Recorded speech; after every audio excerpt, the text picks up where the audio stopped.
Alright folks, good morning. How's everything with everybody?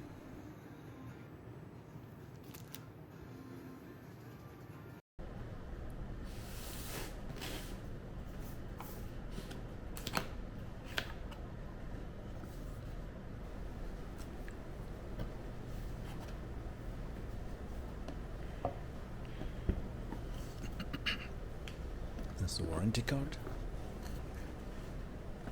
And it's the lens hood. It's metallic.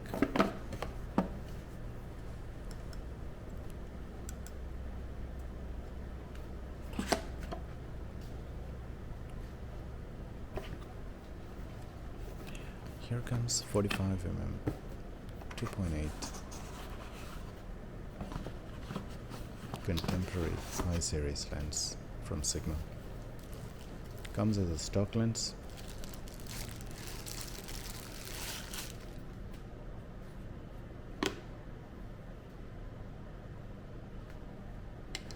In fact, I wanted to get a 1.4. Unfortunately, I couldn't get an adapter.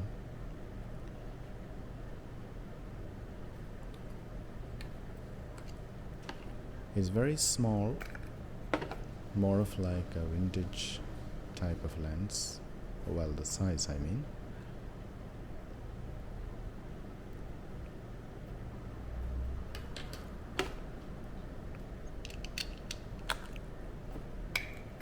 It's very good for stealth usage. I mean stealth as in if you don't want to be unnoticed when you carry the camera around.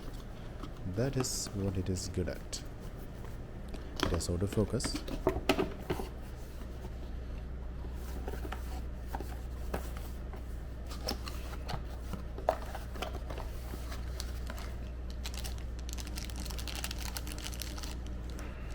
It has capabilities to record 300 megabytes per second. More on that a bit later. Usually cameras shoot at 100 megabits, I believe. Well, not all, but majority. Some cameras do shoot a lot of data rate, quite high data rates. This one can reach up to 300 megabytes according to my calculation. If it is right, 2400 megabits per second. When you convert that into megabytes, it's roughly 300. And that's the charger. And here comes the camera. Some of the documentation. And the manual, of course.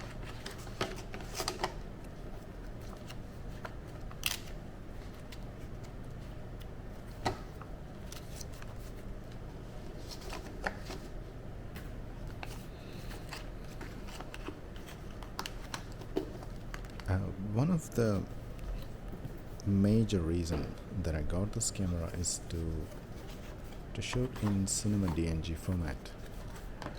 It gives versatility. That's what at least I was told during the post-processing.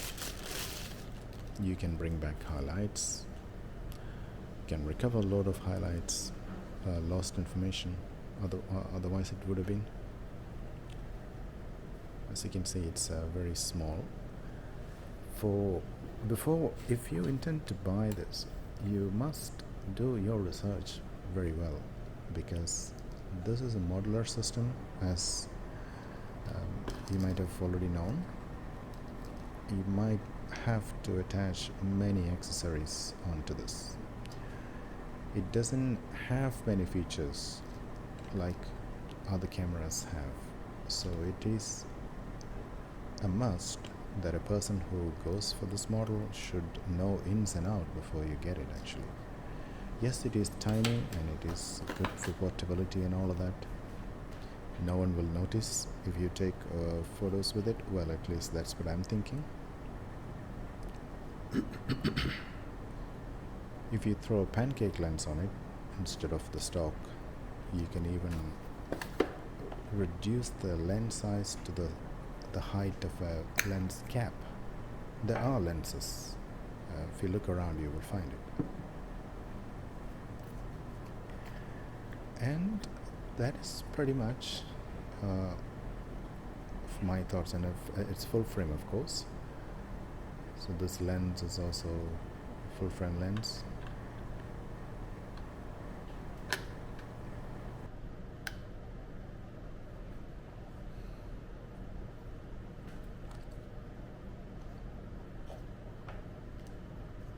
I believe it is meant to indicate that you may have to use manual focus often in order to achieve good result.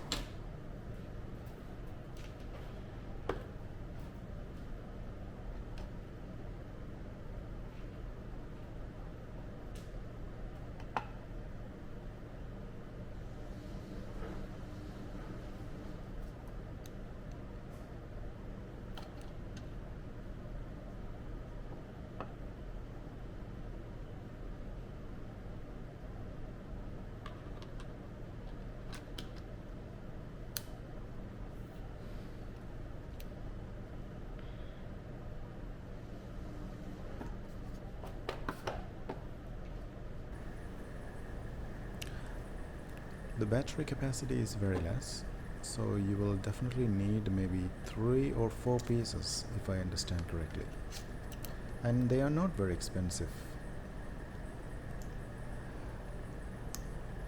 It's roughly around they're about $20 US.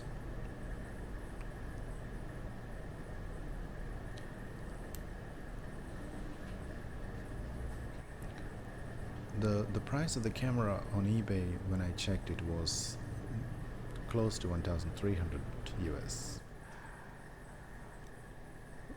So that price range and the capabilities it can shoot, I couldn't find a better model.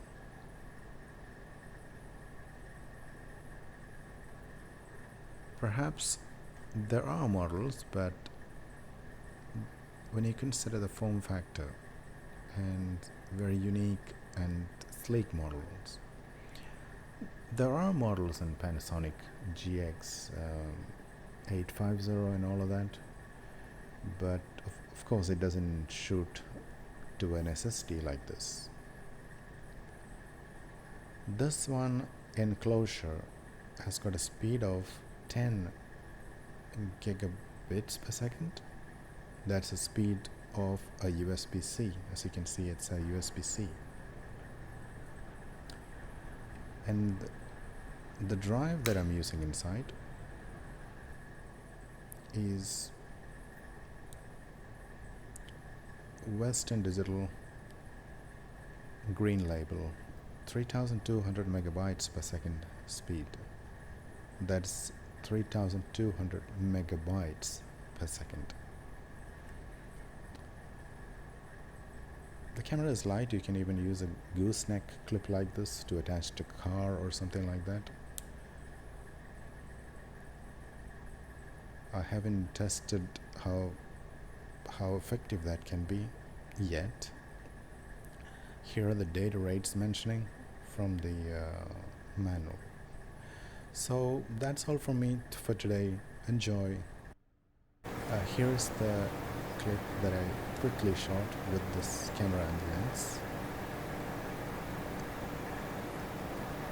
And thank you for watching. Please subscribe. See you on the next video.